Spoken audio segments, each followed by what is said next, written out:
Okay, చూడండి ఇక్కడ ఇక్కడ ఇక్కడ చూడండి జాగ్రత్తగా. లెటర్ క్లస్టర్స్ ఇచ్చాడు, లెటర్ గ్రూప్స్ అండి, ఇది ఒకటి. అండ్ ఇక్కడ ఒక సింబల్ అంటే ఈ ప్లేస్లో ఏముందో మనం కనుక్కోవాలి. And this is another symbol, ఈ ప్లేస్లో ఏముందో కనుక్కోవాలి. అంతే కదా. మనం ఈ యాక్స్ అంటే ఎంత, what is that group, and ఈ పర్సెంటేజ్ అంటే వాట్ ఈస్ దట్ గ్రూప్ అనేది మనం ఐడెంటిఫై చేయాలి.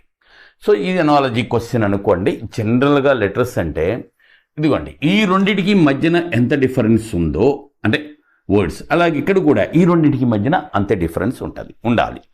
అది ఫస్ట్ లాజిక్. అయిపోయిన తర్వాత రాకపోతే అప్పుడు వేరే వాటికి వెళ్దాం. రైట్ అండి, చెప్పాను కదా. ఈ రెండింటికి మధ్యలో ఎంత లాజిక్ ఉందో, ఈ రెండింటికి అదే గ్యాప్ ఉందో, ఈ రెండింటికి మధ్యన అంతే గ్యాప్ ఉంటుంది. ఇంకో రకంగా చెప్పాలి అంటే అప్పుడు ఇదిగోండి, ఈ రెండింటికి కరెక్ట్గా మధ్యలో ఇది ఉంటుంది. అంతేగా మరి, ఇక్కడ గ్యాప్ సేమ్ అంటే రెండు చోట్ల ఉంది కదా, అదే ఈ రెండింటికి కరెక్ట్గా మధ్యలో ఉంటుంది. సరే చూద్దాం 1 by 1. ఫస్ట్ ఆప్షన్ ఏమి ఇచ్చాడో చూసుకోండి. సో దట్ ఈజ్ ఎల్జీజే ఇచ్చాడు. అంతే కదా, అంటే యాష్ అంటే ఎల్జీజే ఇచ్చాడు. పర్సెంటేజ్ అంటే ఏమి ఇచ్చాడండి, విక్యూ అండ్ టీ. చెక్ చేద్దాం.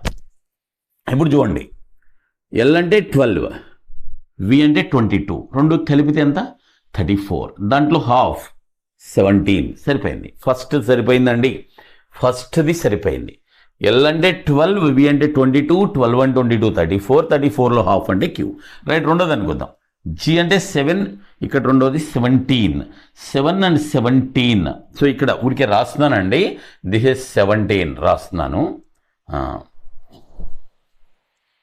ఓకే 17 రాశాను. ఇక్కడికి వద్దాం. జీ అంటే 7, ఇది 17, రెండు కలిపితే 24, దాంట్లో హాఫ్ ఎంత 12. సరిపోయిందా 12, ఎల్ అంటే 12 కదా, సరిపోయింది.